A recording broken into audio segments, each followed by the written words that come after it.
తిరుపతి గోవిందరాజస్వామి ఆలయ మూల విరాట్ ఆనంద నిలయానికి గత ప్రభుత్వంలో బంగారు తాపడం కాంట్రాక్టులో 50 కేజీల బంగారాన్ని దోచేశారని, దాచేసిన ఆనాటి దోపిడీ నేడు తిరిగి వెలుగులోకి వచ్చిందని, దీనిపై ప్రభుత్వం స్పందించి బంగారు దొంగల బండారాన్ని బయట పెట్టాలని మంగళవారం కిరణ్ రాయల్ తిరుపతి ప్రెస్ క్లబ్లో డిమాండ్ చేశారు. ఓం నమో వెంకటేశాయ. తర్వాత గోవింద గోవింద. తిరుమల తిరుపతి దేవస్థానం మీద వాస్తవంగా చెప్పాలంటే కొంతమంది చెప్తుంటారు కొన్ని విషయాలు మాట్లాడకూడదు అంటారు, మనం కొన్ని విషయాలు దాచిపెట్టుకోవాలంటారు కూడా కొంచెం పెద్దలు. కానీ ఇంత దారుణం జరుగుతుంటే మాట్లాడకపోతే ప్రజలకు తెలియాలి, భక్తులకు తెలియాల్సిన అవసరం అయితే ఉంది. దాచిపెట్టే విషయం అయితే కాదు, నేను దాచిపెడితే ఇంకోటి బయట వస్తుంది. ఎలాగైనా ఈరోజు ప్రముఖ పత్రికలో వచ్చింది ఒక వార్త మీద, గత జగన్మోహన్ రెడ్డి ప్రభుత్వంలో లడ్డు కల్తీ నెయ్యి చూసాం. కల్తీ నెయ్యి లడ్డు గారు కల్తీ నెయ్యి లాంటిది, నెయ్యి లాంటిది పరకామని. మొన్న సాలవాళ్ళు. తాజాగా ఇంకో విషయం నుండికి వచ్చింది. మహాలు అన్ని కోట్లలో చేస్తారు, అంతా ఏ టచ్ అయినా కోట్ల పైన 50-60 కోట్ల పైన ఉంటుంది, దాని ముందు ఏమి ఉండదు. ఒకటి కాదు, ఇంకా మనం దర్యాప్తు చేసి చూస్తుంటే పూర్తిగా మళ్ళీ కానీ జగన్మోహన్ రెడ్డి గారిని అధికారం నిజంగా వచ్చి ఉంటే విగ్రహాలు మార్చేసి ఉంటారు కొండపైన. సీరియస్, దేవుడే కాపాడాడు రాష్ట్రాన్ని అనుకుంటా, అలాంటి పరిస్థితి ఉంది ఈరోజు. ఒకటి శ్రీ వెంకటేశ్వర స్వామికి అన్నగారైన గోవిందరాజ స్వామిని అందరూ అంటారు. చాలామంది భక్తులు వెంకటేశ్వరం దర్శించిన తర్వాత మంగాపురంకి వెళ్ళేటప్పుడు గోవిందరాజ స్వామి దర్శనం చేసుకొని పోతారు. గోవిందరాజ స్వామి టెంపుల్ మన తిరుపతికి ఇక్కడ ప్రెస్ క్లబ్ దగ్గరలో ఉంది, తెలుసు అందరికీ. ఆ టెంపుల్లో 50 కేజీల బంగారం చోరీకి గురైనట్టు సమాచారం ఉంది. దానికి తగిన ఆధారాలు కూడా కొన్ని మేము తీసుకొచ్చాం, కొన్ని గత ప్రభుత్వంలో ఉన్న విజిలెన్స్ చేతిలో కూడా ఉంది. ఇది మూల విరాట్ పైన ఉన్న గోపురం. ఇప్పుడు తిరుమలలో ఎలాగైతే ఆనంద నిలయం ఉందో ఇలా మూల విరాట్ పైన గోపురం ఉంటుంది. దీని ఇలా బంగారు తాపడం చేయమని చెప్పి, బంగారు తాపడం చేయడానికి 2022-23 మధ్యలో అప్పుడున్న పాలకమండలి సభ్యులు వైవి సుబ్బారెడ్డి, ధర్మారెడ్డిలు తిరుపతికి సంబంధించి జ్యోతి అని ఒక కాంట్రాక్టర్గా వర్క్ ఇచ్చారు. 4300 కేజీ కాపరు, 100 కేజీల బంగారుతో గోవిందరాజ స్వామి గుడి పైన ఉన్న గోపురానికి మీరు బంగారు తాపడం చేయాలని చెప్పారు. ఆ వర్క్ ఆయన ఎవరికి ఇచ్చింది? సబ్లీస్కి ఇచ్చింది. చెన్నై చెందిన అతని పేరు, ఒకరి పేరు వచ్చి సయ్యద్ కరీము, ఇంకో అతని పేరు వచ్చి రెహమతుల్లా బాబు. సయ్యద్ కరీం, రెహమతుల్లా బాబు అనే ఇద్దరు అన్నమస్తకి ఇచ్చినారు ఈ వర్క్ చేయమని చెప్పి. ఇది వాళ్ళిద్దరు. ఇది 2023 ఫోటో.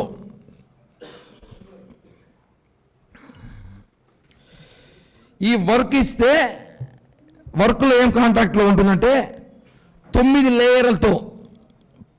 లేయర్లతో ఈ యొక్క గోపురానికి తాపడం చేయమని ఇచ్చారు. వాళ్ళు ఏం చేశారంటే, ఇప్పుడు మనం ఎవరైనా సరే దేవుని విషయంలో చాలా జాగ్రత్తగా ఉండాలి. 32 దేవతా విగ్రహాలు,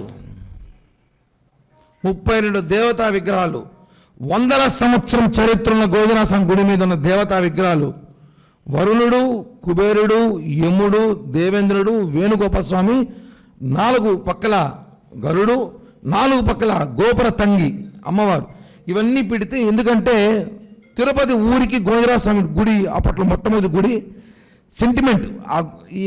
ఈ దేవులంతా కూడా దిష్టికి ఉంటారు, కొంతమంది నరద రూపం రకరకాలుగా ఉంటారు, పెద్దలు చెప్తుంటారు. రకరకాల దిష్టిగా కానివ్వండి, లేదంటే భక్తుల్ని చాలామంది తోపులాట తొక్కిసలాట జరగకుండా దేవుడు కాపాడుతూ ఉంటాడని చెప్పి ఒక సంప్రదాయం ఉంది. అలాంటి దాన్ని వీళ్ళు ఎలా చేశారు చూసాం మనం. పూర్తిగా ఇందాక చూపించాం మీకు, పూర్తిగా బోడిగుండి చేశారు. ముందు ఫోటో, ఇప్పుడు ఫోటో, పూర్తిగా బోడిగుండి చేసేసి బంగారు తాపడం చేశారు. అవసరమా? బంగారు తాపడం చేయడానికి చేయొచ్చు. తమిళనాడులో మనం గుళ్ళుకు పోతాం చూడండి, గుళ్ళల్లో అమ్మవారి ఫోటోలు ఉంటే అమ్మవారి ఫోటోలు కూడా బంగారు తాపడం చేస్తారు, కాపరం చేస్తారు. విగ్రహాలు కొట్టేసి చేయమని ఎవరు చెప్పలేదు కదా. ఆ విగ్రహాలు కొట్టేసే విగ్రహాలని తొక్కి నానా బీభత్సం చేసి అప్పట్లో వాళ్ళు దాన్ని ఎక్కడ పడేసారో కూడా తెలియదు. ఈ ఇష్యూని 2023లో అప్పుడు పెద్ద ఇష్యూ జరిగింది. దీని మీద కరాటి కళ్యాణి అనే ఒక సినిమా యాక్టరు లలిత్ కుమార్ అనే ఒక తిరుపతి స్థానికుడు కోర్టులో కేసు వేశారు, హైకోర్టులో. 32 దేవతా విగ్రహాలను నాశనం చేశారు. 100 కేజీలు అని చెప్పి 45-48 కేజీలు బంగారం తాపడం మాత్రమే చేశారు.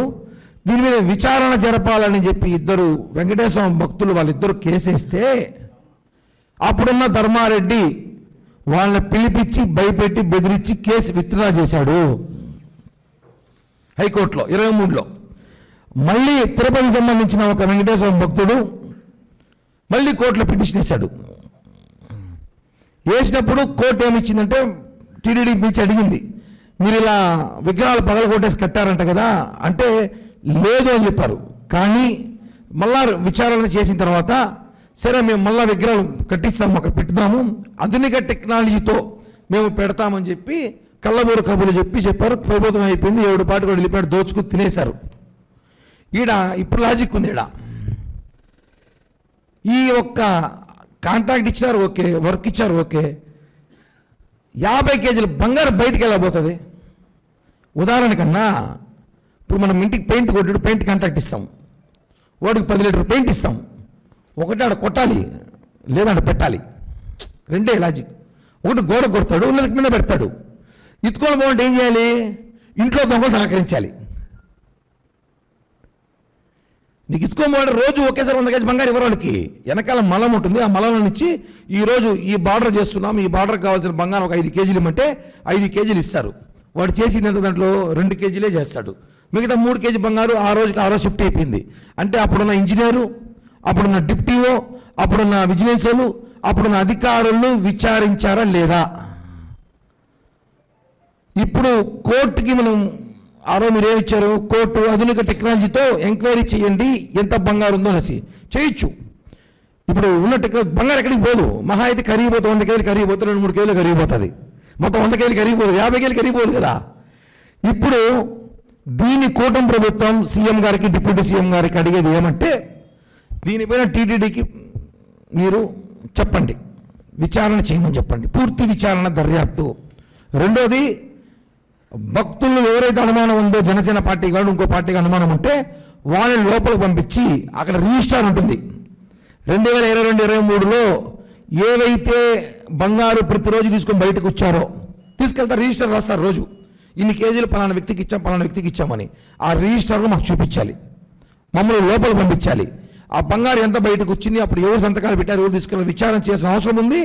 మమ్మల్ని కూడా పంపించి చూడాల్సిన అవసరం మాకు ఉంది. మాకు పర్మిషన్ ఇవ్వండి. మేము ఆ మలం ఏదైతే గోవిందరాజ గుడి వెనకాల అయితే ఉందో ఆ బంగారు తయారు చేస్తారో అక్కడికి వెళ్ళాలి, మాకు పర్మిషన్ ఇవ్వండి, మేము చూడాలి. టీటీడీ కూడా మళ్ళా ఒకసారి దర్యాప్తు మొదటి నుంచి చేయండి. అవసరమైతే ఆ తాపడం ఎంత ఉందో వెయిట్ ఇప్పుడు చెక్ చేయండి, తెలిసిపోతుంది కదా. మా 5-3 కేజీ ఎండకి కరిగిపోతుంది, 50 కేజీలు కరిగిపోదు 2 నెలల్లో. కాబట్టి ఇవన్నీ అనుమానం ఉంది. దాదాపు 1 కేజీ బంగారం అంటే 1,30,00,000 ఈరోజు. 1 కేజీ బంగారం 1,30,00,000 అంటే 60 కోట్లు. మళ్ళీ ఒక స్కాము, ఏది చూసినా స్కాములే. తినే ప్రసాద కాడి నుంచి వేసే బంగారు కాడి నుంచి ప్రతి దోచేసినాడు. జగన్మోహన్ రెడ్డికి మా దేవుడు అంటే ఎందుకంత చిన్న చూపు అర్థం కావట్లా. మా హిందువులు దేవుడు అన్న మా వెంకటేశ్వర స్వామి కోపం అని తినట్లయినకి. ధర్మారెడ్డి సుబ్బారెడ్డికి కోపమేమో మా వెంకటేశ్వర స్వామి అంటే. ఇంత దారుణమా, ఇన్ని స్కాములా, ఇంత నిర్లక్ష్యమా? దీనిపైన టీటీడీ చైర్మన్ గారు కూడా ఇప్పుడు ఆయన కలవబోతున్న సాయంత్రము సివిఎండ్ఎస్ఓ గారిని కలవబోతున్నాను. ఇప్పటికీ అందరితో మాట్లాడాను, కొన్ని ఆధారాలు సేకరించాను. ఖచ్చితంగా మళ్ళీ దర్యాప్తు మొదలెట్టి ఇప్పుడు బంగారం అంతా చెక్ చేయాలి. అసలు బంగారా కాదా అని మనం ఇంకోటి చూడాలంటే ఇంకా అది కూడా చెప్పుకోవచ్చు మనం. అంటే చూడాలి, ఇంకా అవసరం ఉంది. బంగారు పాలిష్ చేస్తారు, వాడు మహానుభావుడు పెయింట్ కొట్టినాడు. పెయింట్ డబ్బా చూడండి, ఎవడో బంగారు పెయింట్ కొడతాడా? బంగారు పెయింట్ కొట్టినారు, గోల్డ్ పెయింట్. ఇది గోల్డ్ లాంటి పెయింట్, సారీ గోల్డ్ అనుకోవతారు, గోల్డ్ లాంటి పెయింట్, బంగారు పాలిష్ చేస్తారు కలర్ రావాలంటే, మెరుగు రావాలంటే పెయింట్. ఇది వర్క్ ఫినిష్ అయినప్పుడు దీని అప్పుడు చిన్నంజయ్య గారు పెద్దజయ్య గారు దృష్టిలో కూడా ఉందనుకుంటా, వాళ్ళు కూడా ఎందుకు మాట్లాడాలంట చూడండి, వాళ్ళు కూడా పరిశీలించారు. అప్పుడున్న డిప్యూటీ అధికారులు వాళ్ళు కూడా చూశారు పైకి వెళ్ళినప్పుడు, ఎందుకు మాట్లాడలేదో నాకైతే అనుమానంగా ఉంది.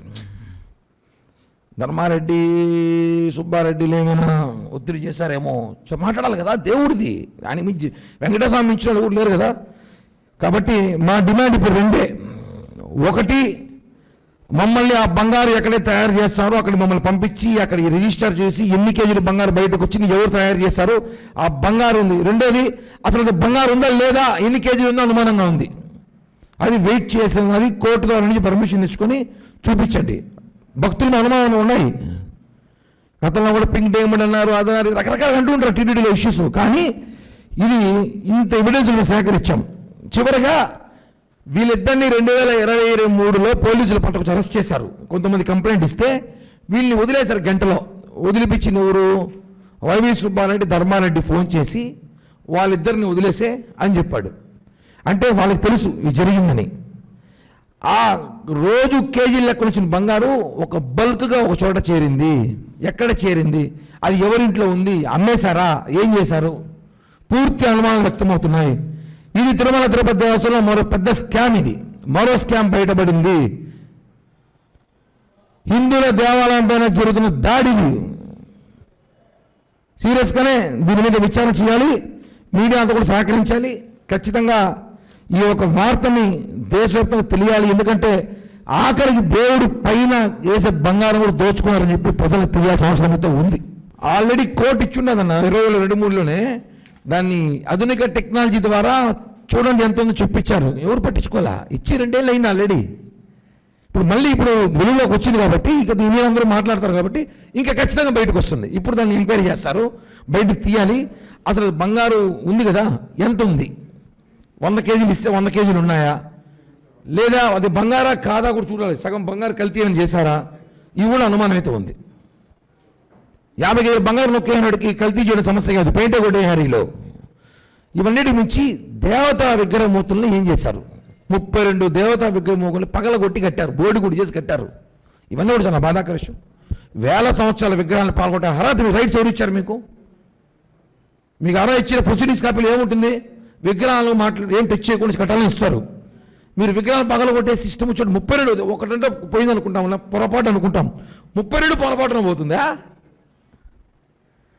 దీని మీద సీరియస్గా మేము ఫైట్ చేస్తామన్నా, కోర్టుకు వెళ్తాం, ఈవో కలుస్తాం, చైర్మన్ కలుస్తాం, ప్రజలకి దీని వెనకాల ఏం జరిగిందో, ఎంత బంగారు కొట్టేశారో కూడా మేము తెలియజేస్తామన్నా.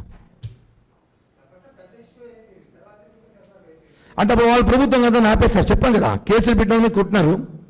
ఎవరైతే కోర్టుకు వెళ్ళారో కరాటికి వెళ్ళి లలిత్ కుమార్ వాళ్ళిద్దరి మీద విత్డ్రా చేయించారు, దొరికిన దొంగలు వదిలేశారు కాబట్టి ఆపేశారు. ఇది మళ్ళీ వీళ్ళలోకి వచ్చింది, పోలీసులే. ఇప్పుడు ఫిర్యాదు చేయాలి. శివప్రసాద్ రెడ్డి ఈస్ట్ సీఏ ఉన్నాడు. అప్పుడు ఈస్ట్ సీఏలో అతను పట్టుకొచ్చి ఆయన కంట్రోల్లో పెట్టారు. అప్పుడు ఆయన్ని ఇప్పుడు తీస్తాం, అన్నీ తీస్తాం. ఇప్పుడు లడ్డూ స్కామ్ పరకామని కూడా అప్పుడు జరిగిందే కదన్నా, అన్నీ కూడా బయట వస్తున్నాయి, అన్నీ ఇప్పుడే బయట వస్తున్నాయి కదా, ఇప్పుడే అన్నీ తెలుస్తుంది. ఇద్దరు తాళాలు వేసి పెట్టాడు, ఇప్పుడే తాళాలు తీసారు, అన్నీ తెలుస్తుంది ఏం జరుగుతుంది లోపల అనేసి. కాబట్టి ఇది కూడా ఒక స్కామ్ జరిగింది కాబట్టి దీని మీద కూడా సీరియస్గా విచారణ జరగాలి, వాస్తవాలు తెలియాలి. దొబ్బేసిన బంగారు ఆడుందో కనుక్కోవాలి, ఎవరికి అమ్మినారు, ఎట్టమ్మినారో. ముందుగా ఆ జ్యోతి, ఆ ఇద్దరు సయీద్ కరీం, వీళ్ళు, అప్పుడున్న ఇంజనీర్ అధికారి ఎవరు, అప్పుడున్న డిప్యూటీ ఎవరు, వీళ్ళందరినీ గట్టిగా విచారిస్తే అన్ని విషయాలు బయటికి పడతాయి. ఊరికి లేనిపోయిన టీటీడీ మీద ఆరోపణలు చేసేంత మాకు లేదు. మా దేవుడు మేము కాపాడుకుంటాం, మా దేవుడు. కానీ జరిగిన వాస్తవాలు చెప్పాల్సిన బాధ్యత కూడా ఉంది కాబట్టి చెప్తున్నాం. Thank you.